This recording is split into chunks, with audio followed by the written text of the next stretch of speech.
Aloha and welcome back to another episode of the Ohana Packers Edition podcast, the podcast where we are finally celebrating a Packers win. I know I say that a little bit over the top, but coming into this game, no love, Willis only. Good to get a win, get back to 500, especially as the rest of the division gets shuffled around about us. But Joe, it's nice to be talking about a win after the doldrum we were in following not just the loss in Brazil, but also the uncertainty with the Love injury. So I know that spirits are a little higher, but yeah, good to see a Packers win tonight or this morning. For sure. I mean, it got close there towards the end, but, you know, it kind of leveled out and came out of victory. The big concern was how Malik Willis was going to do, how the defense was going to do, and so on and so on.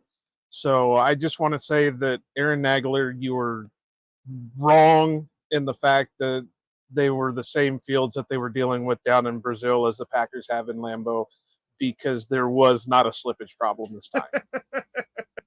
Maybe the Colts, but not the Packers. The Packers know what they're doing on top of Lambeau, but that's what you get for being a turf team. The Packers win 16-10. A game play style and result that would have made Vince Lombardi proud. Let's be honest. As we said, the main headline was that Jordan Love was initially listed as questionable on Friday, downgraded to doubtful, and then out today. And now we have trying to have Justin from Dad's Den, our new podcast. We are working with it, so I'll just continue on with the recap. But Joe, I thought for what they asked him to do, Malik Willis was solid in today's game. And that's the main thing, and we'll get into it a little bit later with our newest segment, a little bit more with it. But, yeah, for what they asked him to do, you couldn't ask for better. I mean, he actually looked poised. He looked ready. The only issue that came about it was when Myers threw up on the ball and Malik didn't want to throw it because Myers threw up on it. The most real answer that has ever been given in a press conference. So other than that, I mean, he moved well. He held up in the pocket well. When they asked him to throw, he seemed to throw it well. And I have no issues with the way the everything went, just because we knew that's how things were going to go. You can't ask a guy that's only been in the system for 3 weeks to go out and pass it 50-some times in a game and expect him to have, 300 yards and multiple TDs and everything else. So for what they asked of him, I thought that he did really well. Yeah. Justin, welcome to the show. Thanks for joining us tonight. I know it's been a little bit of a drag, but how are you feeling about today's game? Hopefully I'm good. You guys hear me well or no? You're kind of breaking up, but we can hear you a little bit. And yeah, I'm breaking up a little bit. No, I thought it was. I thought you could ask for a better performance coming from Malik Willis in this debut. Actually, only being there for 3 weeks now. They won the rock extremely well. It was really impressive to watch. I wish they would have thrown the ball a little bit more play action. I was kind of waiting for them to take a shot, but at the same time, it's like the way they were running, the ball was working. They didn't really need to. I thought the game was pretty. He's having the same problems you had a couple weeks ago. Yeah, lovely. So, yeah, it again, to repeat ourselves, it was, for what they asked of him, it was a hell of a game plan. This really shows that LaFleur is a hell of a head coach, that he can get somebody that ready in that short of time. Yep. So we'll dive into the offense, but just want to give a shout out, as it says in his description. Justin is joining us. Him and Mike are going to be running a new show, Dad's Den Titletown Talk. That'll be on OPE Network, and we're just trying to get everyone introduced and hunky-dory with all the new stuff that we're getting on the website. So, Justin, hopefully you'll have better luck over the course of this show than I did in last week's show. But just gonna go through our usual flow chart. We always go offense to defense to special teams, and we're gonna spotlight the big elephant in the room for today's game, and it was Malik Willis. And no, they didn't ask him to reinvent the wheel or go around the world or anything like that. But on surface level, I thought he took what the game plan was and executed it extremely well. And even to the vomit ball incident, honestly, that's good on him for just tucking that down, because that would be the worst explanation to tell your coach that, yeah, I couldn't grip the ball good because it was slick with my center's vomit, and I threw it anyway and threw a duck that got picked off. So, no, I thought Malik did really well. I thought most importantly, he was really decisive in his decision making. Seemed to be going through progressions and reads pretty well, and his two best throws were two of the bigger offensive plays of the game. Obviously, the throw to Wicks on the touchdown, and the throw down the field to Dobbs. The Wicks throw was about as perfect as it had to be. You know, he put it outside, high and outside shoulder, allowed Wicks to make a play on the ball, let Wicks keep running in stride and score the touchdown. And then on the Dobbs third down conversion, just allowed his guy a chance to make a play. It wasn't a perfectly thrown pass, but Dobbs made the correct adjustment, showed the body control to get in phase and come back to the ball and make the catch. So, like you said, Joe, couldn't really ask for anything more given what was put on his plate today. Well, and that Wicks throw was definitely threading the needle, because the DB read it perfectly, was in the position to make a play on it, but was just out of reach for him, and it was just placed perfect to Wicks for where he can make the play on it, and you know, it was a Jordan Love-esque throw. I know that's weird to say, because, you know, normally we're used to Rodgers-esque and Favre-esque and stuff like that, but it definitely was a Jordan Love type throw that he put it right. And like you said with the Dobbs one, put it right where the receiver can make a play on it.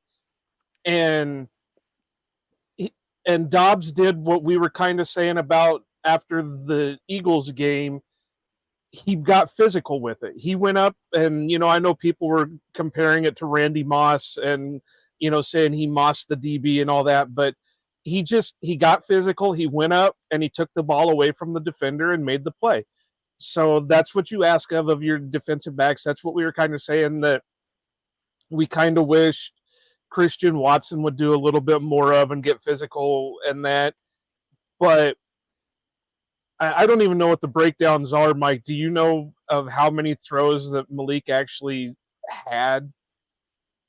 Of course, that he had tab 14 is attempts. Sorry to cut you off. Yeah. Thank you, Justin. 14 attempts. Perfect. Okay. Yeah.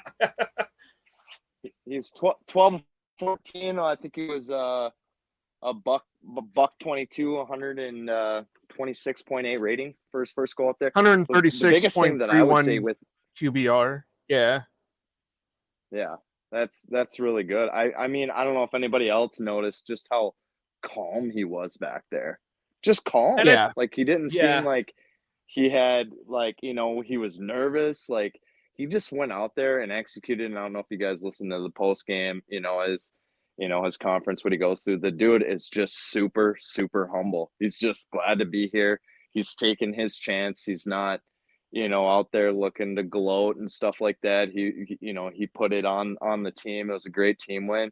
And that's the type of, you know, leadership that you want back there at a quarterback, whether that's going to be Jordan Love or a backup quarterback. That's the kind of players that you want on this team. And I think that's something Green Bay has really strived for over the years to get in that as far as leadership goes. And I love to see it. You can't be nothing but happy for the guy, you know, like, we got to win. And you got to feel good for Malik Willis to see the future of Green Bay. I think that's love, but you know, Willis to come in there and shine, to have a solid backup like that, you know, that's gonna go a long ways. You know, that makes you feel good if Jordan Love gets hurt, because anybody can get hurt at any play. We saw that last week. comes in, can win a game for you, that makes the team more confident moving forward and believing in you. And that's just going to, boost the confidence in Malik Willis going forward. Now you got one win under your belt. Guess what? Week 3 next week against the Titans.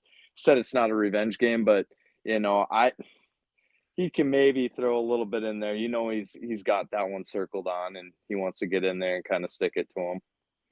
But he'll keep it on the down low, I think. And kind of like I said earlier, you could just see the poise in him, and he was even having fun out there because was it after the touchdown or after the Dobbs throw where the gif now is where he's sitting there slapping his helmet, and I think that was after the Dobbs throw, yeah. Yeah, so he was having fun and everything else, and I said this after they made the trade for it, that even though LaFleur wasn't with Tennessee at the time that they drafted Willis, they still had a lot of holdovers from the coaching staff that LaFleur was on. So Willis does have some experience in this style of offense. He just didn't have it from LaFleur himself. So I was never, I don't want to say I was like overconfident with it, but I definitely wasn't on panic mode with it because I knew unless something major happened, they were going to rely on the run, which they did. They were going to lighten the load for Malik, which they did. And they were just going to let Malik go out there and do what he could. I wish we would have got some more like jet sweep type stuff, not the double reverse fake things, but I mean just legit jet sweeps like the one Reed had in Brazil. And I said even throw some option out there. He can run the option, and with the backs that they have, that they could have easily got, because you saw towards the second half and the later part of the game that Indianapolis was finally throwing everything that they could to stop the run, and that's when plays had to be made. Well, of course you're going to be able to stop the run when you're running up the gut every other play. So throw some option in there, throw some, and that's also when you needed to throw some play action in and get these guys to where you can destroy that front. And I know there were points left on the board. I know there was, and like I said, we'll get into some of this stuff later on with our other segment, but you can't ask for more than a guy who's only been here 3 weeks and had this type of situation. You can't ask for more than what he did. And you can have high hopes all you want, but this isn't a movie. This isn't TV show where the backup comes in and throws for 500 yards and 7 touchdowns. And long term with him, and this is just, speculation. Long term is you just hope that he can do like a Matt Flynn or a Brunell or a Detmer, that, he plays well enough in very limited situations that either A, goes on and makes a ton of money elsewhere, or B, you trade him later on for draft capital. So, but that, like I said, that's way in the future. Yep, totally agree. And as you said, keep pointing to it, we're going to go around the offense, but the big thing for Willis is that I know he had Derrick Henry when he was in Tennessee, but he was drafted the day after they traded A.J. Brown to the Eagles. So you don't have A.J. Brown. The guy you drafted, Treylon Burks, has been just a supreme disappointment on roster. And so, and their O-line isn't nearly as good as what Green Bay's is. So, Malik, I know he got tarred and feather a little bit, as like overrated prospect, bust, blah, blah, blah, all that kind of stuff. But kind of like Justin pointed out, it's nice to see that, he's looking at Green Bay as the fresh start that he needed. And really just the deck is stacked in his favor in this situation, even though he's only been here 19 days. He's behind the 8 ball in that regard, but he understands the just bounty of talent that's around him, compared to what he had around him in Tennessee. So, and it was good to see him take advantage of that in limited opportunity today. But like you both pointed out, I think LaFleur overall called a great game. He recognized that Indianapolis had struggles up front stopping the run, and he just kept poking and prodding at it until Indianapolis really decided, okay, like we're gonna just mortgage the future and say we're not going to let this happen anymore. But credit has to go to LaFleur for, some people, and that's the thing, is damned if you do, damned if you don't.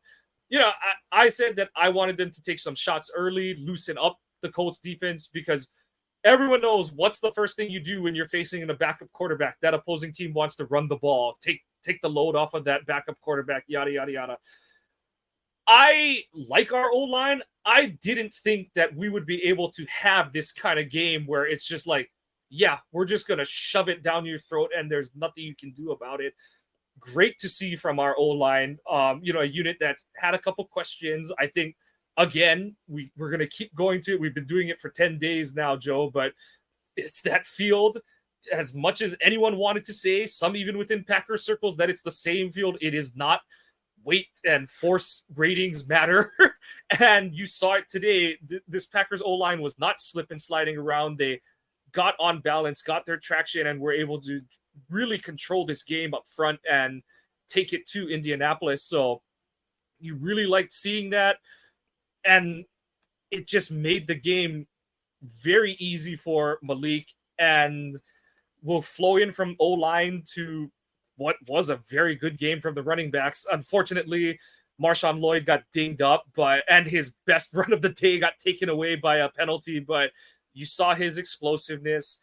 Emmanuel Wilson had a very solid day coming in, taking some snaps while Jacobs got some rest, especially after Marshawn got injured.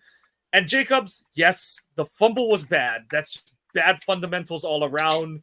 You have to be more intent on ball security down on the goal line. But otherwise, Josh Jacobs was as advertised today. And I know this is going to get taken the wrong way by a lot of fans, but he is a true workhorse bell cow back in a way that, for as great as Aaron Jones was, you cannot put that kind of workload on Jones on a week in, week out basis. Jacobs has the build, the strength to do that on a week in, week out basis. And you're really leaning on it while you're waiting for Love to come back and for Malik Willis to pick up a little bit more of the playbook. Right. I think they said that, what is this? The first time since the 70s, the Packers have had a rusher attempt 32 rushes. So this is the most attempts by a running back since the 70s. And, again, I said it before. We've all said it before. It's what we expected. We expected them to have a lot of running attempts and everything else. Did we think they were going to have quite the success that they did? Maybe not. But, still 32 attempts for 151 and averaged almost 4.8 yards a carry. That's basically what an Aaron Jones would do, except for the attempts. Like you said, Mike, he just wasn't built to handle all the attempts that Jacobs got. And as for the rest of them, they added what they wanted or what they could. Malik obviously had a solid time getting out there. He went 6 attempts for 41 yards. Lloyd, like you said, had that one really good one that got wiped away by penalties. I thought they were kind of, again, getting a little ticky-tacky with the penalties, kind of both on both sides. But it just, even Greg Olsen was kind of questioning some of the calls that were being made because it really didn't look like there was much there. But Wilson kind of struggled a little bit. He only carried it 5 times, but only averaged 1.8 per carry. And then Melton had the good one and then had a horrible one where he lost a shit ton of yards off of it. So you do what you can with it. And like I said, it's amazing that it's been nearly 50 years since the last time somebody's attempted 32 rushes in a game for the Packers. Yeah, I'll second that. You look at, last few years with Aaron Jones in the system, right? Like, he is a playmaking machine. And then you go back and you look at his, attempts that he had over the years. Like, I'd be hard pressed to find him going over 18 carries a game.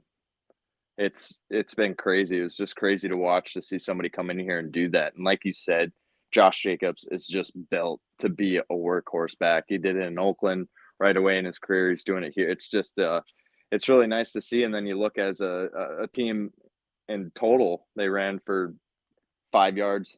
Was it 4.9? I think they averaged as a team, 53 carries. You're going to win a lot of football games running 5 yards a carry. I don't care who you're playing.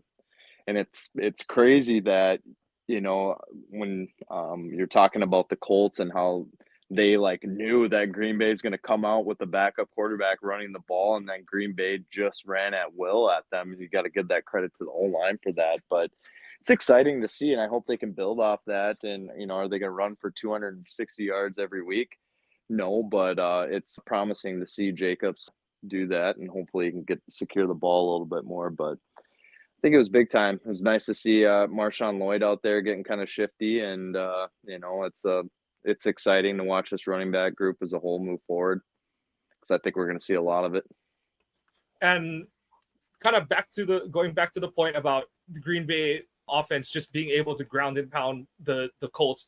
It's nice when your team is able to do the thing that you're expected to do, even with the circumstances of having a backup quarterback. So great day from the O-line. No one real standout, just overall they just really controlled the line of scrimmage.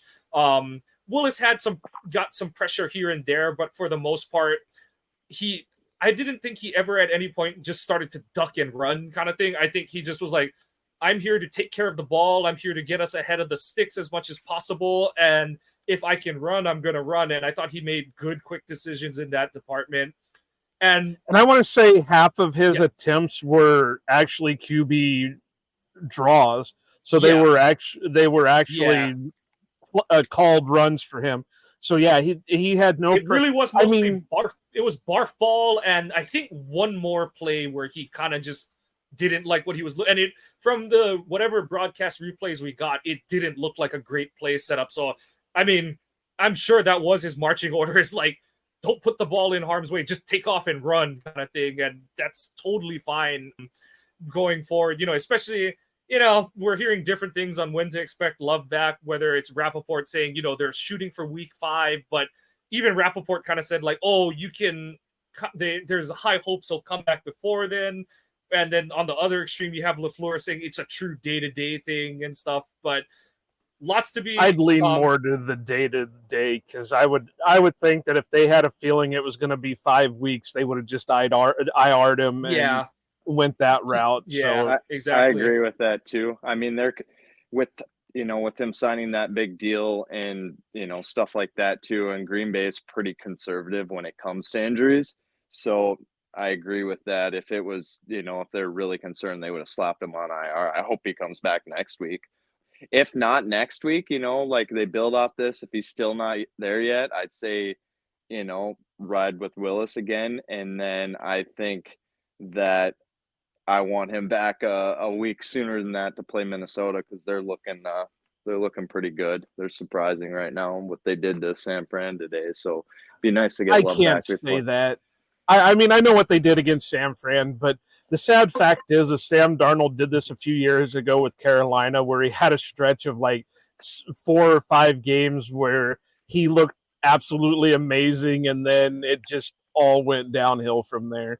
So I mean, I get what you're saying with what happened against San Francisco and what happened last week, but I think Jefferson went down with an injury today that they're calling a day-to-day type injury, and I don't know. Like I said, Darnold will come back to earth. He has a habit of doing this shit. Yeah. Speaking of other wide receiver injuries, look at I think St. Brown's going to miss a few weeks now too. Cup went out today. There's a lot of they're still determining. So if hold on, let's check something. Let's see if we can do basic math. So even if he goes on IR, he would be eligible to come back by the time we play the Lions. So, but we'll still see. They haven't determined the extent of his injury. I think all I've seen is that they are going to do extra more intensive MRI looks, because there's some concern with the level of injury that he sustained. But Yeah, And with Jefferson, it's a quad contusion, so they're hoping it's day to day. But if it's a deep bruise, then he's yeah. not going to be Depends back for a where it couple weeks. is. Yeah. Yeah, So we'll see. But our receivers, I thought they did really good with the opportunities they had. It won't get marked down as a receiving day, but Jaden Reed, 2 explosives on the ground. I know that they were like swing passes that were backwards, but just good to see that he was healthy enough to give it a go and be effective today. Never a fan of seeing guys pop up with soft tissue injuries on a Friday and bad enough to be listed as questionable on the injury report. So glad he was out there. And I do think, even though he wasn't targeted, Watson is still super important because the threat of him running free down the field keeps someone back on defense, especially because the Colts were without Julian Blackmon today. And the tight ends were, and I don't think they were disappointing. It was more, I was surprised with how little they were involved. But when you look at how effective the ground game was, that kind of speaks for itself why they didn't do much more in the pass game, because their effectiveness would have been as, crossing routes off of play action. And we just didn't run that much play action because we were just crushing them on the ground. But otherwise, just a meat and potatoes day by the offense and pretty efficient overall outside of the fumble by Jacobs. So it's nice that you have a backup quarterback, and really nothing bad in terms of the game film is on his play. So LaFleur is going to go pretty happy about that tonight. Right, and I go back to the fact that Willis didn't throw an interception and Willis didn't take a sack. Yep. Yeah, I mean, when you have that, you have a pretty positive game film, if you want to say that. But I mean, it's a positive outlook either way, that he had 1 touchdown, no interceptions, no sacks. And really no interceptable balls either. So except for the one to Wicks, because that was very. Yeah, there's always the risk when you throw outside, that deep out. So it's, and I'm more talking about the oh god, he just threw it over the middle into triple coverage. Right. There's always that. He did not make any forcible throws like that. He had really good decision making today. He didn't try and make a play. He has good scramble ability too. That's something that, we haven't really seen since Aaron Rodgers kind of in his prime taken off. And even that, he wasn't like a scrambling quarterback. Willis is built to run somebody over. I think they should design that moving forward. And when it comes to passing, I think we'll see more attempts down the road here as he gets more comfortable, obviously, with his receivers and stuff, if he's continuing to start for us. But I thought for his first go on and being in here and for 3 weeks, coming in and playing the game that he did, you could not ask for a better performance than him. I know a lot of people look at the stats and be like, oh, he didn't play well. The dude played well. Yeah, like we said, we've all kind of said the same thing, that it's like you take the playbook, and I know that a lot of it is in the 39-yard pass to Dobbs, but 12 of 14, just under, about 8.7 yards per attempt, and good ratings, whether you want to use the standard QB rating or ESPN's QBR. It was a good, clean, efficient day from Willis, and you take that to the bank. You run that to the bank every time you have the chance to. You can't complain about too much. Do you think Tennessee's kind of kicking themselves in the ass after seeing what Will Levis has done the last couple of weeks? Honestly, they have to just be kicking them, not for that reason. They have to understand that, like I said, they don't have what Green Bay has around their quarterback. Their O-line is not anywhere near as good. They don't have Derrick Henry anymore. And they have the corpse of DeAndre Hopkins at this point, and I don't know who the rest of I guess Burks is still there, but I don't know who the rest of their receivers and tight ends are at this point. So it's a totally apples and oranges discussion at that point. But what allowed Green Bay to play this way on offense is they were efficient on offense, and their defense played complementary football. And, I know Anthony Richardson helped with some erratic play and stuff, but even the defense kind of played to the game plan. And, outside of some success by Jonathan Taylor, I thought the defense had a decent day overall at the office. You kept what was a team that scored, I think, 27 last week against a division opponent. You held them down to 10 points. So no real complaints. I know that there's some nitpicking that's going to go around, but overall, how'd you guys like today's defensive effort? McKinney is money well spent. Absolutely. For sure. Overall, I mean, I wish they definitely have a lot of stuff to clean up, because if it wasn't for having a young quarterback that the Colts have, I think another quarterback could have carved it up a little bit better. Obviously we're still in that bend don't break kind of defense, and at least me personally kind of had hoped we would get out of that situation, and because they were really bending this offense or this defense as far as it could go, it just Richardson was gifting a lot of bad plays. Because I mean, even if you look at it receiving wise, Pierce still had 56, Taylor 32, Mitchell had his 1 for 30. I mean, Mitchell also dropped a few of them. They held Pittman down pretty good, but you look at it and he was still able to throw for 204 yards on this defense. And they still rushed for, 140 yards. So they held him down pretty decent, but it was still, again, like I said, had it been a quarterback that, a more veteran style quarterback, I think he could have carved it up a little bit more. And, you just got to be grateful that it wasn't. Is the pressure on that D-line there? Have you seen that? Okay. Again, and I think this goes to the heart of it, is this defense was supposed to feed off of that front. And I think they're behind the 8 ball because you've opened the season playing 2 running quarterbacks, and you didn't want to give Richardson confidence in his play today by letting him just run hawk free for, like 85 yards on 10 carries, score a couple long touchdowns. And then because he's stressing your defense outside the pocket, then you give up busted coverage touchdowns. And they avoided that for the most part. The one touchdown they gave up kind of was the product of that. But I'm not anywhere at all panicking on the defensive line pressure. I think it's a matter of circumstance more than anything else. So I'm not ringing the alarm. That said, going into the next couple weeks, I do want to see some improvement because Levis is mobile, but not that kind of mobile. But then you're facing Darnold. Then you're facing Darnold and Stafford. So in the next 3 weeks, I do expect to see more pressure, but I'm not up a tree like a bunch of other people are. No, yeah, that's a really good take on, playing 2 mobile quarterbacks right up the front. They've escaped pressure pretty well, got out of probably what would be a couple would-be sacks and stuff like that. So with your point that, they're going to play Levis, Darnold, and then Stafford after that, I think it's going to be a real tell on what we can expect moving forward from there. You look at their defense, and I think, what did Cooper have out there for snaps? I think he had 3 less snaps than he did last week.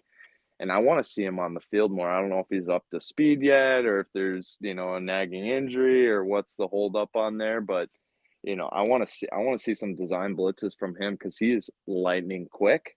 And I think he just kind of amplifies the speed at that middle linebacker spot that they're, not lacking, but just a little bit more douche.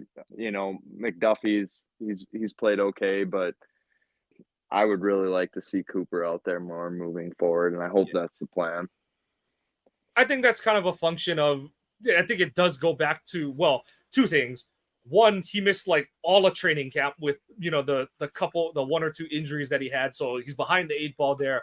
And then I do think it's kind of a function of the whole facing mobile quarterbacks. So it's like, he's missed a bunch of time in training camp. So he's, physically, playing within the scheme on the field. He's behind the 8 ball there.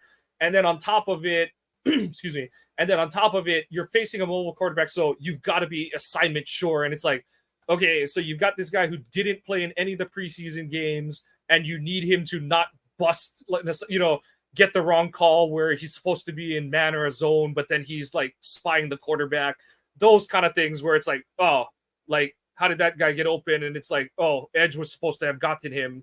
And I think they're protecting him from himself more than like worried about him, if that makes sense, because you don't want him to get in his head where it's like, shit, I can't get any of this playbook right. What am I doing wrong? All that kind of stuff. I think they're trying to bring him along where he's comfortable, so that when they do just say like, okay, dude, you're playing half the game, it's like, all right, he's just going out there and making plays kind of thing. Not like, oh, like, do I have the read? Do I have the quarterback? Do I have, this? Do I have that? And it's just like, yeah, I'm going to just go and be a playmaker. And I do think that is what the plan is for Edge and Hopper to a lesser extent. I'm trying to think. I did watch, I obviously watched the whole game. I remember seeing him out there for a little bit, but I don't remember, I remember him coming off, but I don't think it was due to injury. But I think I agree with you, Mike, that they're still trying to ease him in. Yeah. Unfortunately, right now, the numbers aren't out for, at least on my normals. I think Andy had him at like 4 snaps or something today. Okay, yeah. For my stuff, the places that I normally look, they don't have the numbers out yet. So, the weird one to me, and this kind of goes away from what you just asked, Justin, but I know they're going to get him and Hopper more in, like Mike said. It's going to take time, whether it be, don't rush him back from injury, don't push too much on him. I know the people out there are already calling for him over Quay and all that shit right now, but it is what it is. Sorry, I was trying to look here, but like I said, I don't think they're out just yet. Nope, they're not out yet. But the curious one for me is the Stokes decision, because they did pull him later in the game and brought in Valentine, and it wasn't, they don't think it was for injury or anything, because he came back later. But honestly, I didn't think he was playing that bad. I don't think he was playing bad at all, but yeah, I do wonder if that's just Valentine missed time too, and you're trying to get him back, get some reps, like a rotational. Yeah, and stuff, because this isn't the kind of receiving core either that you're like, there's no one to put Stokes on, where you're like, they're all 6 foot or shorter and like excellent route runner types. You're kind of like, okay, like you can stick him on Pittman, you can stick him on Pierce and feel pretty comfortable with it. So I do think that it was more of a matter of like, Valentine missed, like 2 weeks of preseason. So, let's get him some reps and, maybe he makes a play kind of thing and stuff. So I didn't read too much into it. And Stokes didn't seem too bummed out by it after the game either. So, that's trying to look through the numbers here. I found a couple articles where it's like, well, one of the losers for this week was Eric Stokes because, winners and losers of the game. One of them was Stokes because he ended up getting pulled and Valentine was put in. But I didn't seem to think, we just said, that I didn't think Stokes played that bad. And really, it's not like, when you've got a quarterback that only throws for 204 yards, it's not like he was getting carved up out on the field either. So if anybody was getting carved up, it was Keyshawn. So it's weird to me that people are already calling for Stokes' head when it just, like you said, it seems like a rotational thing that they were just trying to get. It looked like they gave Stokes the first half and they were trying to give Valentine the second half, and Valentine limped off the field, so Stokes had to go back in. So I'm not looking too much into it. It is definitely something that excuse me. It is definitely something that it'll raise your eyebrows because of what Stokes has dealt with the past 2.5 seasons. So it deserves to be mentioned, but I'm you need more data points to really worry about it being something big. So I'm not too concerned. The big one, the big the two big players who need to be shouted out, well, three, I guess. Sorry. One at each level. Devontae Wyatt continues his breakout season. Eric Wilson had an overall, he was kind of like just doing his job for most of the game, but he made two great third down plays that really flipped the script. One of them, he shoved the too cute play back in Steichen's face when they tried to run a speed option to his side. And then he just picks off a absolutely awful decision by Richardson to try and throw into the high-low when the defender went high, and he still threw it high. So, but you know what? He deserves absolute credit for taking advantage of his opportunities and making the most of it. That's something that not every Packers defender has done over the past decade plus. So, you know, guys have to be applauded for that. And same for McKinney. Just taking advantage of a play that, you know, it wasn't like it was the most on his shoulders interception. You know, it's not like he undercut a route or beat a guy to the ball. He mostly took advantage of pressure that forced a bad throw from Richardson. But again, we've seen guys drop arm punts and that have cost the Packers in key games. So again, like Justin mentioned, McKinney has been worth every penny that he's been paid thus far, and has just brought a level of stability to the back end of the defense that we've needed for years. So I seem to remember somebody, you know, predicting that McKinney was going to look good the first few weeks of the season. And I can't remember who it was. Do you remember, Mike? No, I don't. Let's move on. Am I missing something here? I feel like no one is. Something. Don't worry, Justin. We're moving on. But no, Joe, you're absolutely right. Like I said, obviously this one isn't as impressive of a play as it was last week, where, you know, he comes from his deep half and undercuts a seam route. But how many times have we said Will Redmond, but drop arm punts that have just given opposing teams opportunities, and or just been out of position and wasn't there when, you know, the arm punt was thrown and stuff like that. So it's nice to see somebody who's back there, who's got the awareness, who's got the playmaking ability. So yeah, full on. He is, so far, he's worth the money that they paid him. And I still stand by it. I still think for the first few weeks he's going to look like an absolute star, and then these quarterbacks and these offensive coordinators are going to start learning. And, you know, not that he's going to look bad, it's just they're going to know which side of the field he's on and avoid that side. You kind of saw it a little bit today where, you know, Evan Williams got picked on that out and up route. It, like you said, there's better places to throw the ball than wherever 29 is. And that's where there's going to just be less opportunities. Like his coverage grades are going to, you know, the quote unquote advanced stats coverage grades are going to look good because he is deterring offenses from looking in his direction. Whereas really, you know, when you face the more veteran offenses that you're going to see this season, they're going to say like, okay, we can pick on these two rookies. We can pick on a coverage mismatch that's not Jair, or if Jair is stuck covering a guy who's half a foot taller than him and a quarterback is able to make the right kind of throws to take advantage of that. So nothing bad to say about McKinney. And like I said, the stability that he brings to the back end, cleaned up some missed run fits today that were absolutely key, and just kept this defense humming. And I've seen some of the articles too that kind of say like it wasn't a great day for Hafley, it wasn't a great day for the defense. Mind you, he kept this a 2-score game for the most part of the afternoon, and it is not his fault that Josh Jacobs fumbled the ball on the goal line and cost the Packers a chance to basically put the nails in the coffin in the second quarter of this game.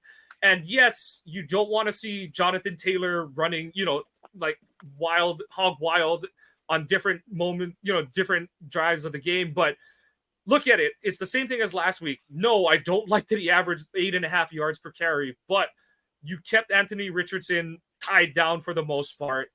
You can't, especially with this many rookies or young players and the defensive scheme shift, you're not going to stop everything. You're just not. And Hafley made the correct calculus decisions. We're not giving up the explosive plays that even Houston gave up last week and still won the game in spite of. And that was really the only way the Colts were going to play. And bend don't break isn't sexy and all that kind of stuff, but Hafley is at least doing it in as an aggressive manner that allows his defense to still throw punches while they're taking them, and you can't complain about that too much. So on the They didn't reverse give up side of any it, big plays. They didn't Yeah, give up they any really big didn't. plays. Yeah. Yeah. I was looking at it here real quick. Taylor had a long of 29. Adonai Mitchell had a long of 30, and Ali Cox had a long of 22. So yeah, they really didn't give up huge gash plays, but there were some there that, like I said, I understand the bend no break and they held them, but yeah, you want to kind of clean that up, because had it been a different quarterback, you would think that there would have been a few more than that. I think But I think if you're only dealing with one of Hafley being a new DC or young players all over the place, I think you would see a more buttoned up aggressive game plan. But because you're doing both, I think they kind of said like, all right, we got to pick something and we're gonna live by it and stuff. But that's one of those ones you hope by the end of the season that they're playing, they're throwing more of the punches than they're taking. So I agree there, but I'm not super feeling either way about it because it is so early in the season. So Mike, you're my resident rule analyst and everything else. Is it not illegal to push the fumble out of bounds?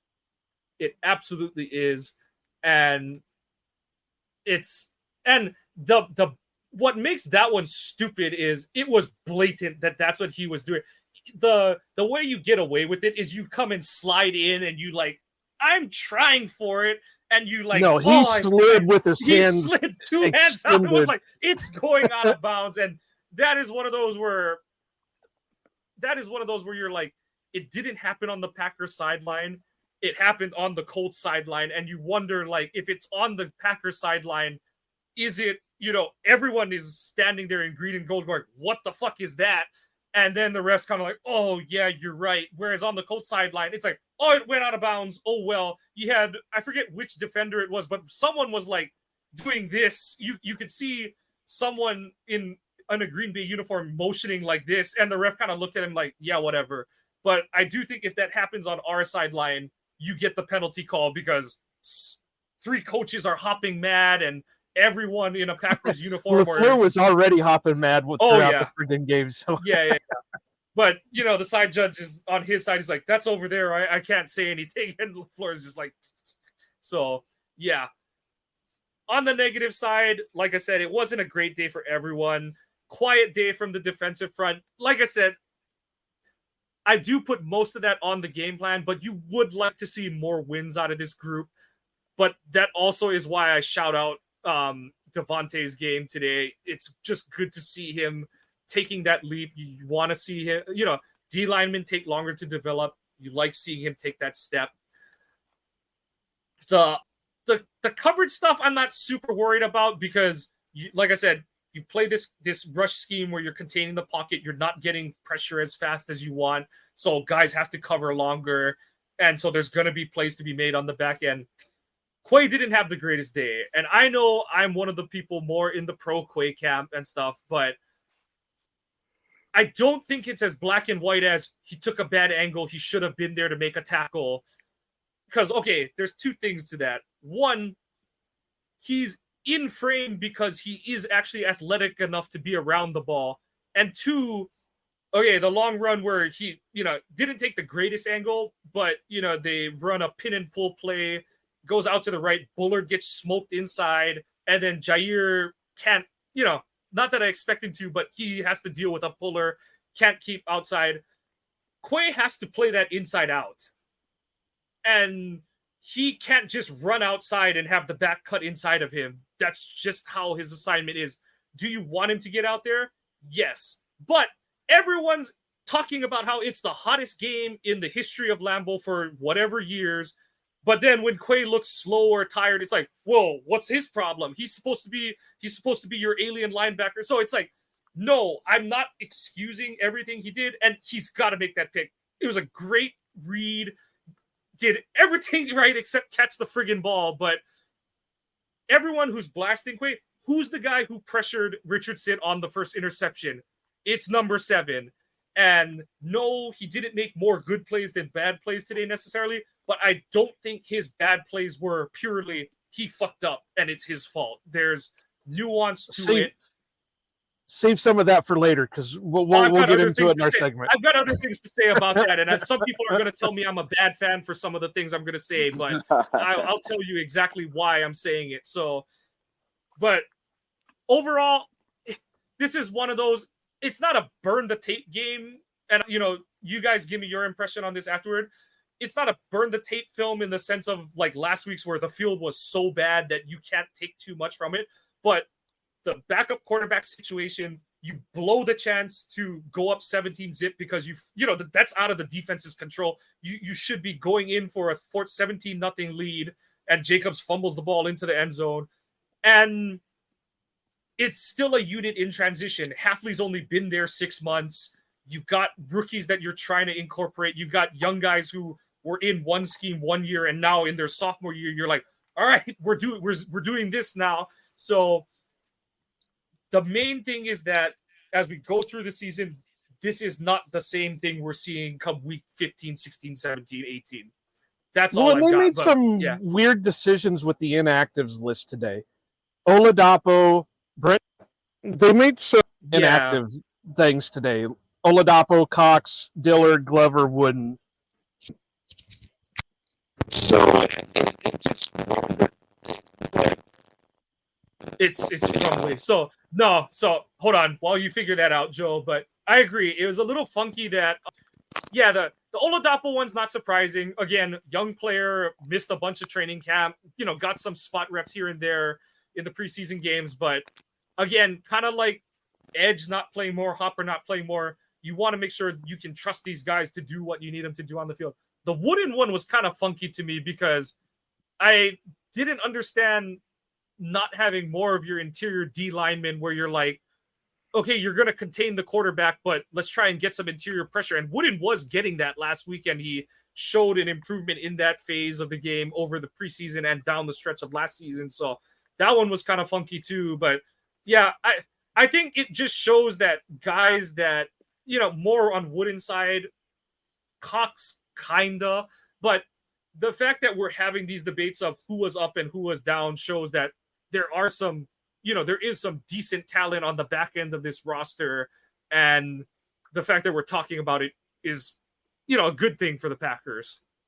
Okay, am I good now? Just soft, but yeah. So the reason why I think Cox is a weird one is I don't think Inigbare has been playing well. And I don't know if that still struggles from the injury, if that's still whatever it is, but he really wasn't getting any push. He really wasn't getting involved in any way, but he was playing a lot.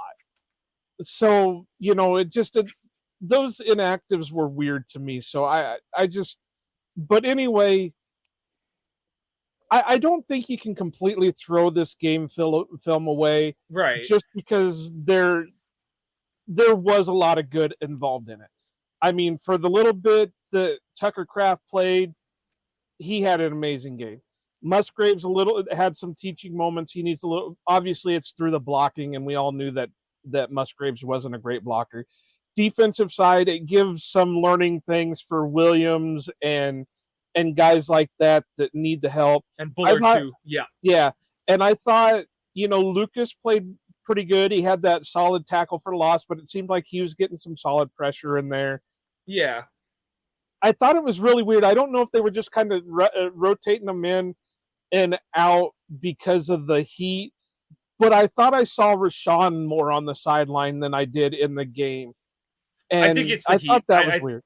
I do think it's the heat, and they were going to, like, in previous years, even last year, they were more like, these two guys are on for this drive, and then it's next drive, this drive, next drive. But I think because of the heat and the humidity, they're like, if we don't get off on third down, we're swapping kind of thing and stuff. So I do think it was a matter of that then more. And it again goes back to you're playing quarterback contained. So, you don't want a guy to like be cagging out there when he's got to, hold the edge of the pocket and then, he cramps out or something like that. And then Richardson runs for like 40 yards and stuff. So I think, yeah, like I said, I'm not going so far as burn the tape, but I think the circumstances of this game just make it's still teaching tape, but it's not because it's not ideal circumstances. There's certain elements of this game where you can't take it at face value necessarily, as opposed to,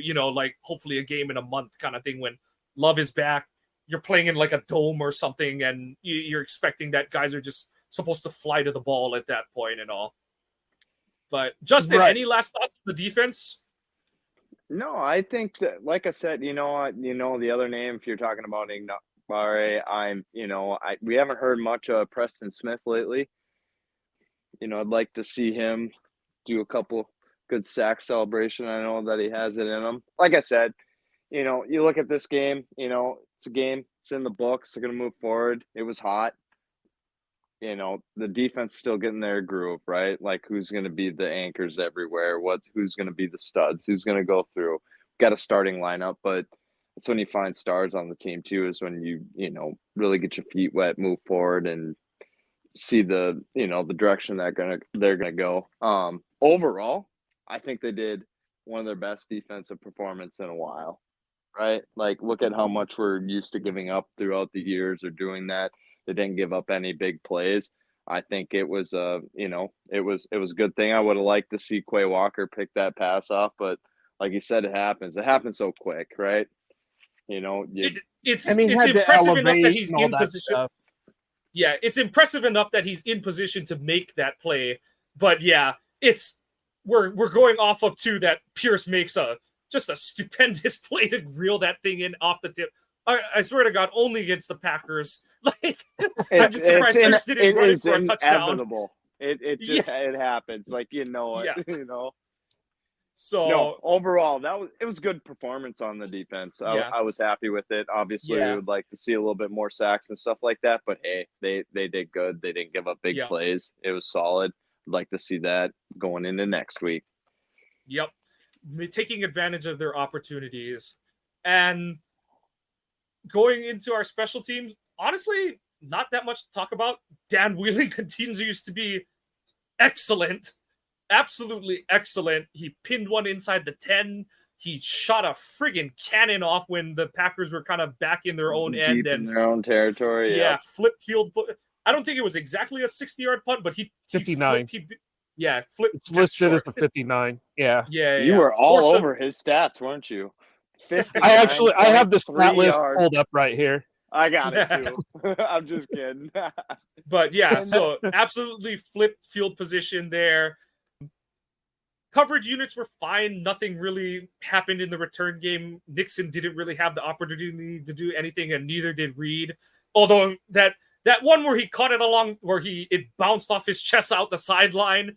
I understand what he's trying to do, but it always does just make your heart sink when you see a muffed kick, even if it is, he's doing it right where he's angling himself so that, it's like hitting a corner pocket in a pool game where the ball should go out of bounds, but the oblong ball does weird things, so you just don't. Well, and I honestly don't think he was expecting it either, because you saw him just stand there for a while with his arms up like this.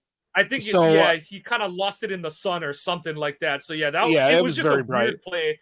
So, and Narveson, honestly, let's just not have him kick from 45 yards. Like his two misses are from the left hash at 45 yards. He'll be pretty fine. Nails on everything else. So Matt, just make sure you take that into account, whether he has to set up 1 yard deeper or he needs to just tweak it a little bit. But I'll tell you what, have you guys noticed this when he made like every kick that he's done, right? Like it's just either just right next to the goalpost every single time. There's never been one that's been just right down the middle, like for sure thing. It's kind of like, all right, he got it, Yeah, and I'm not a kicker. I'm not a kicker at all. But from what my friends who do kick tell me, so there's different ways you go about it. You either bang kicks at the opposite goalpost so that you'll draw or fade it in, or you aim just inside and you pull kind of thing and stuff. And overall, I think honestly, we're so affected by recent circumstances that we're letting it paint the picture for us of what's going on. It would help if he hadn't missed those 2 kicks from 45 yards. But I think if he was, 8 for 8 on the season and was, not grazing the goalpost, but was within a foot, we'd be like, oh my God, it's terrible kind of thing. So, okay, I'm going to say it. And I know you're not going to say it because you're too nice of a person, but I'm going to say it because I'm a total asshole. If this guy's name was Anders Carlson, people would be calling for his head tomorrow. Because he's already so much. He's missed so much, though. Yeah, but right now the kicker you've got is at a 75% kick because he's missed one every game so far. He's also made all his extra points, Carlson averaged 82% last year. So if you continue on, if you want to play Nostradamus and predict what this guy's going for, and you use these 2 games as your sample size, he's going to be 75% for the year. Now, I'm not saying that's what he's going to be, but what's the saying? You can't have your cake and eat it too, because like I said, if it was still Anders Carlson and he was still sitting at 75% for the first 2 games of the season, there'd be a friggin' mob up there.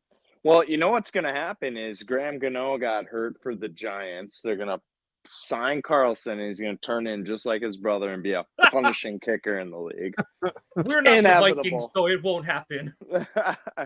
No, I don't know if you guys saw online, though, that in pregame, Narbson was bashing a 60-yard field goal through the uprights.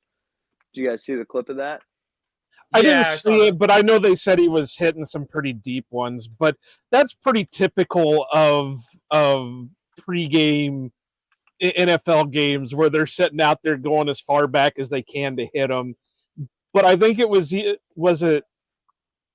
I think I was watching the last part of the Kansas City game, and I think it was Romo was saying, that was also on tee. It wasn't, game situations. That's the end of the first half. Yeah. Yeah. So, it's not like it's not a good barometer of things. A kicker. What was the kicker a few years ago that went viral because he nailed like a 75 or 80-yard kick? But it was on a tee. It was in good conditions. He didn't have a rush going on. He wasn't wearing pads and all this other stuff. So, it's great to see that they have the leg to be able to do that stuff, but it's not a good barometer of what they're going to do during a game. Yeah. I mean, what Aubrey or whatever freaking smacked what was that, 67 yards before the penalty happened last week? Yeah, something like that. So, but it's 2 games. Not great that he's 3 for 4 both time, but time will tell. We'll find out. 75%. He needs to make more consistency, and I think what's gonna be really crucial. I know, not like I said, if you want to talk about kicking and stuff like that, I think it's gonna be important that he makes his first 50-yard plus kick, because if he keeps missing around that that range or whatever, or he goes and he attempts a 52-yarder and he shanks it or doesn't hit it, I really feel like LaFleur is going to not give him another chance for a while, right? Well, he's just bad at 45 right now because his long for day was 46. So if you just avoid the 45-yard line, then it's weird because his miss against Philly was also from 45 from the left hash. So it's just one of those weird, like I said, it's two makes a line, 3 makes a data set. So we're gonna find out next week if they get another one, and there will be much rejoicing if he makes it. But we'll just keep this one moving along. So, Joe, we'll get into your favorite segment. Your shut the fuck up segment. Shut the fuck up. So, I actually have visuals and everything, too, so we can all see these. So, my first one here, and I want to preference this that it's not just Zach, this person who tweeted it. I do have some issues with Zach, but that's beyond, anything else. But the first one here is from Zachary Jacobson. I know most people in Packer universe know who Zachary Jacobson is. He says, quote, "That was lame, getting the ball with just under 2 minutes left and making no attempt to push the ball downfield." Okay, Zach, you have a guy who's only been in the system for 3 weeks, whose track record wasn't that great prior to, any other time he's made the start. He's learning the system. You don't want to put the added pressure on him to try to lead a 2-minute drill. That was a safe call. I know nobody likes to be safe when it comes to their football, and everybody wants the heroic ball. They don't want, safe. They were in the lead. They didn't want to add the added pressure, because what happens if he throws the interception right there? What goes with his mindset from there? Yep. What happens if he fumbles it? That hits his confidence. And I know it's a way to rebound, but you don't want to take that chance. You have him already rolling. He's doing well. Your run game is really responding. He's made a few decent passes. Don't push your luck on things. One pick six, and that could have turned this whole game around. No, so I agree with you. Basically what I'm saying, Zach, shut the fuck up. And like you said, this isn't just Zach. There's a lot of these tweets all over the place. And my stance on it is, again, we keep going back to that Jacobs fumble, that if you're up 17-0, you take the chance, because you have the opportunity to put the nail in the coffin. If you score, especially if you score a touchdown and go up 24-0, but you're only up 2 scores. Indy's getting the ball first in the second half. The worst thing you can do is have a turnover return for a touchdown that gives Indianapolis life that they didn't have in the first half on offense. And you just can't make the game easy for a team that's struggling. So it's not exciting. It's not sexy. It's not what you want to see, but playing the game situation. Yeah. And a lot of these people that we're complaining about are the same one that are like, oh, Malik Willis, he doesn't have a touchdown pass. He only has interceptions. And, so like you said earlier, Joe, can't have your cake and eat it too. You want to add anything, Justin? Yeah, I'm going to play a little devil's advocate. Yeah. I was sitting on here watching the game with my grandpa, and I'm just like, they're going to get the ball and they're going to run it 3 times, or they're going to run out the clock. I wanted them to be aggressive. Like you said, I know a lot of people are like, hey, go do that. Every point that you just made there was valid. After Jacobs fumbled that ball going to the goal line, like, it's just like, man, they had it. And with 2 minutes and they're running the ball, doing that, like, could they have done a little bit of play action? Could they have? I mean, I guess you could look at it either way, right? Like, you're going to be a GOAT if you throw a pick and it's going to change the whole dynamic of the game. Was it the right call? It probably was. They had the game in control. They knew that Indy was getting the ball at the second half. And then you take a chance, throw a pick, they get the ball, score right before halftime, get it. That changes the whole momentum of the game. So, personal feelings, I'm not out there playing, like, from a fan perspective, like, yeah, I'd maybe like to see a little bit more, especially because they didn't get that touchdown. But at the same time, when you really sit back, rewatch it, and look at it, it was the right decision. The one spot I'll meet you in the middle on is, I kind of wish they called like a screen or something, like, so yes, you keep the clock rolling, but give yourself a little bit better opportunity to bust something, kind of thing. So yeah, I overall, I agree with the mindset, but call something that's also safe, but has a little better opportunity to bust it, to say, okay, now we're going to try and definitely score. So yeah. A screen would have been the perfect call. Like, you either hit it or you don't, right? Like, if you hit a quick screen, there's 2 minutes to pop off, an 15, 20-yard screen pass. That would have changed the whole thing. I don't think that there was much risk involved to do that, but I think that, LaFleur was confident enough in where he was at, and he just wanted to get out of the half, Yeah. I think the fans are actually booing at that time too because they had him on their heels. But Well, they were booing because of the comments like this. You got the ball back. You have what they had 2 timeouts left or something, and they had the time to push it down the field. But again, I'll go back. That's all well and good if you've got Jordan Love out there, or you got Aaron Rodgers out there, or you got Brett Favre out there, or you got somebody who's been in the system for a while, who's your franchise guy. But when you've got a guy who's only been there a few weeks, they built a game plan around him to help him succeed the best that he can, you don't know what his mindset's going to be if he goes out and throws that pick, or he goes out and throws, 2 or 3 incompletions. And, you want to have him go in. I think, what was he by halftime? He was 4 for 5 for like 20 some yards or something like that. Something like that. And, you want him to have some kind of success. Well, 4 for 5 is amazing for a guy who was like 8 for 20 in his career prior to this moment.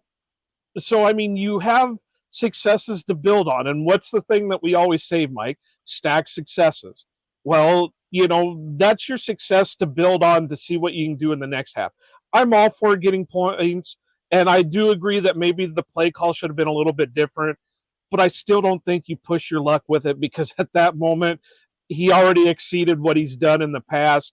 You don't want to push it any further. You just go in knowing that you've got the lead. You kept Indy down, and you just kind of keep pushing to see if Malik can handle it in the next half. yeah, no, I agree with it. It, like I said, it worked. It worked out. It's like if they didn't go or make an attempt to go down and score some points if they lost the game, then this is what we'd be talking about. Oh, they had 2 minutes before halftime to go and do something, right? So either way of the spectrum, you can look at it that way. Like I said, that's definitely got to be in the mindset of LaFleur there. Like, hey, we got to lead. We got this. Let's not push it. Let's go into halftime, come out, play good defense, and, move forward. And that's what they did. So it worked out in the end. But also agree where some people are coming from, like, oh man, why didn't they go for it? That was lame, whatever. They're not looking at it as a player and coach perspective. They're sitting back and looking at it our perspective, what we're watching. It was the right call.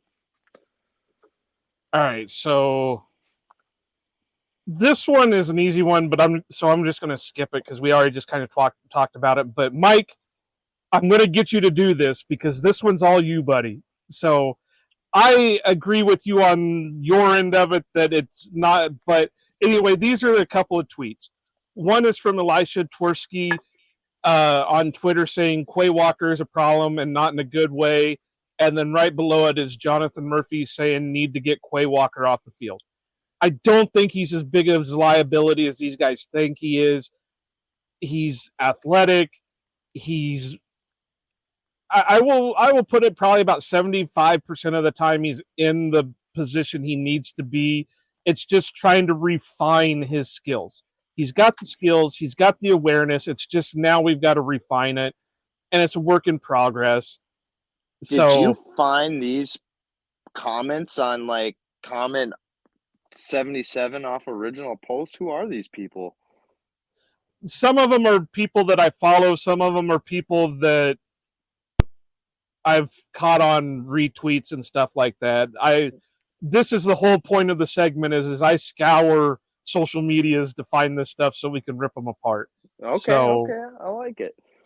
Okay, so I call this one the backup quarterback fallacy, and this just being used on linebackers. So everyone has their predetermined notion on Quay Walker because he wasn't a great player in Joe Barry's system, which honestly is not the system for a guy of his makeup. He's a seek and destroy linebacker. You point him in the direction to go and tell him, go hit that, go sack that quarterback, whatever.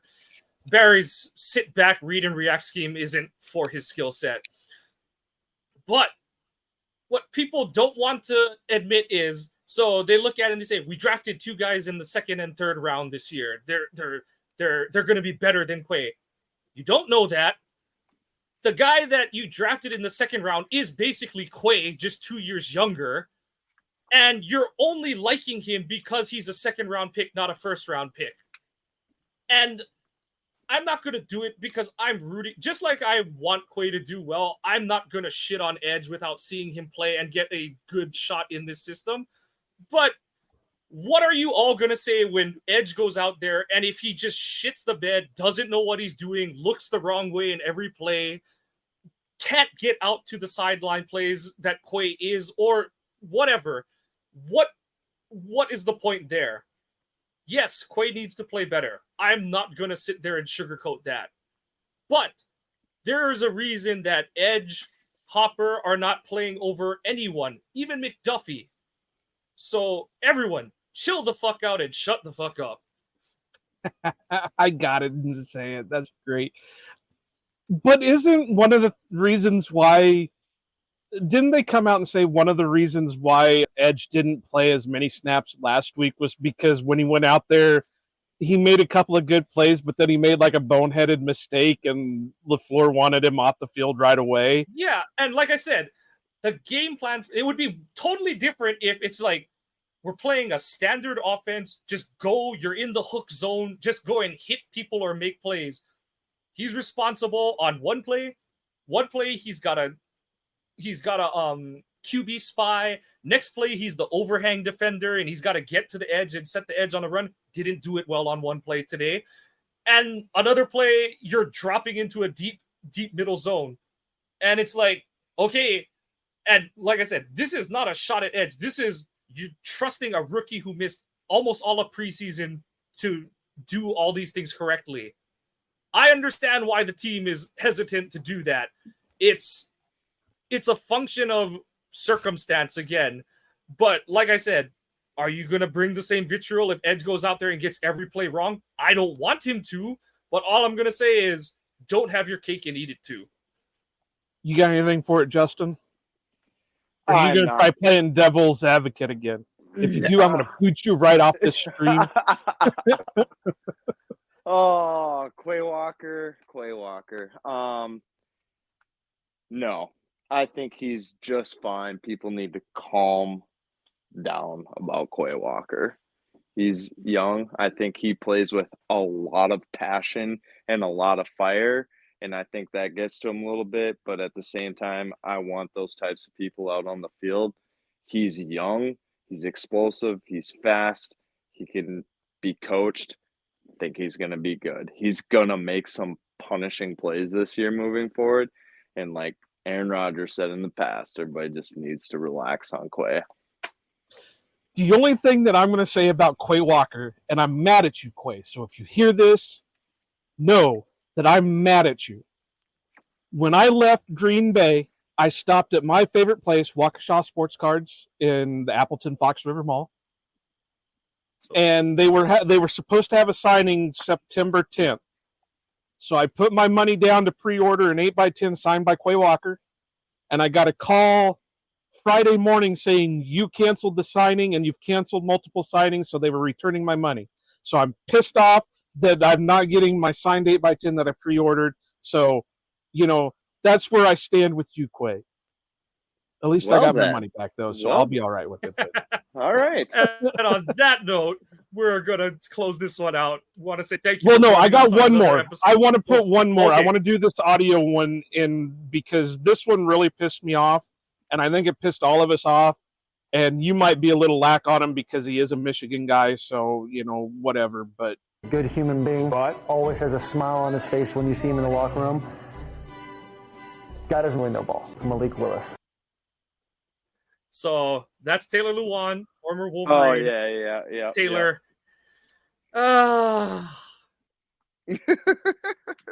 That's disappointing that you put it in that frame. Like I said, Taylor didn't play a lot of the years that was. Basically, you're saying he's dumb. Like, let's not sugarcoat it.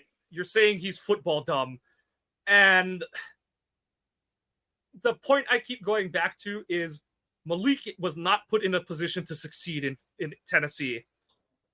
Bingo. And to draw conclusions off of what he did or didn't do in Tennessee is just it's bad. It's bad. It's bad all around. So Taylor, I hate to say it, but shut the fuck up on this one. And with that, I've got to run, guys. Justin, it was cool hanging out, and we hope to get you on more often with the show. Joe, trust you to take us out at the end of it. Yeah, I'll finish up after I get done with this. So appreciate it, Mike. You have a good night. Yep. Take care. Yep. All right, so I'm basically going to say it. I understand he was a professional football player. I'm just some schlub in Iowa who played a little bit of high school ball and doesn't know much outside of that.